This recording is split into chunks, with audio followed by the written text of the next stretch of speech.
Published in 1925, Mein Kampf was a book of ideals and motivations that sprouted from the mind of history's most well-known figure in terms of his evilness and destruction over millions of lives worldwide, Adolf Hitler. The book in itself is viewed as a literary nightmare, due to its writings being socially perceived as being hateful, racist, and bigoted towards a specific minority of people. As evidence, the book itself has been banned by a multitude of nations around the world. But no worries, because I am here to cover the entirety of Mein Kampf within a span of multiple videos for all of you to learn and understand. Because in the end of the day, in order to fight against evil, we must first understand how that evil came about in the first place, instead of hiding behind sheer ignorance. Now let's get to the video. Hitler was born in a small town called Braunau am Inn, a small town between the territories of Germany and Austria. This childhood of his was a rebellious one. He was a child that tried to fulfill greater dreams, dreams beyond what his father wanted him to be, which is a mere civil servant. He denied this low-level job in his perspective, because he was a nationalist with an artistic dream to structure beautiful buildings around the country of Germany itself. As much as I want to express more on Hitler's artistic nature, this chapter emphasizes the in-depth relationship between Hitler and his love for German nationalism. So we're just going to focus on that. This innate love and respect for German nationalism stems back from the moment Hitler read one of Prussia's greatest victories during the French-Prussian War of the 19th century. He was basically asking himself, why weren't all the Germans intervening during this conflict? Where's the sense of care, the sense of unity and love between the German people? He was basically referring to the Austrians at this point, who did not intervene or do anything during the conflict or help Prussia itself. He referred Austria as a state that ignores the German dream of unification. Do these Austrians not understand the potential power and richness of blood Germany could have if they were all to unite into one single centralized authority? How much territories it could gain and expand through its power alone with the sense of unity?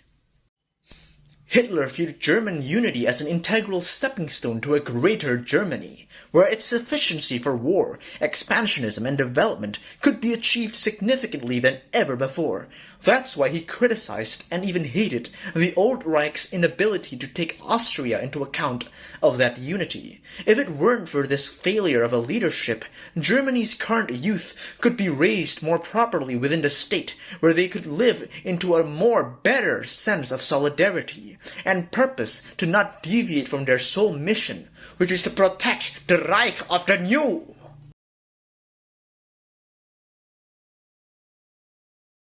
As a child, Hitler was also goal-oriented. Within subjects in his school, he chooses to not waste time within useless subjects that does not bring any relevance to his future goals at all.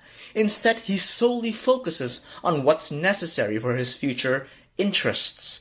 Lessons he deemed useless, baseless, or uninteresting are nothing but wastes of time, but lessons that procured his interests, that could build up knowledge and practicality within himself and the world he lives in. Those lessons are very important for him. One of these lessons are, of course, art, but other lessons such as geography and history also procured his interests. He deemed these lessons to be important for his future. So in the end of the day, his results were a mix. Some of his scores were simply poor, and some, such as art, geography, and history, like I've said before, were more than satisfying. As a further analysis of his school days, or at least Hitler's opinions or analysis regarding education, Hitler decided to explain the flaw within the education system itself, the flaw that shows how dangerous and time-wasting education could be if not taught or maintained properly. The teaching of history in our schools today do not serve national education, but rather it becomes a mere accumulation of facts. What is needed is not knowledge of data, but an understanding of racial and national instincts. Or to be more clearer, national pride of your own nation, how teachers could relate the importance of the past to the present that the German students are living in today. Just like how he despised the excessive memorization and useless information children are subjected to when learning or listening to their teachers, Hitler despised mindless reading. He did not understand the literary value of endlessly wasting time to read books and the myriads of pages within them without actually understanding the main points or the ideas that could be used practically in one's own life or one's own philosophy. Basically, the Weltanschauung of an individual. People read for hours and days with confusion, with repetition, while not even realizing the true mission of gathering an understanding of the book's entirety. Not all words are meant to be remembered repeatedly, only some are that could actually affect one's life and progress.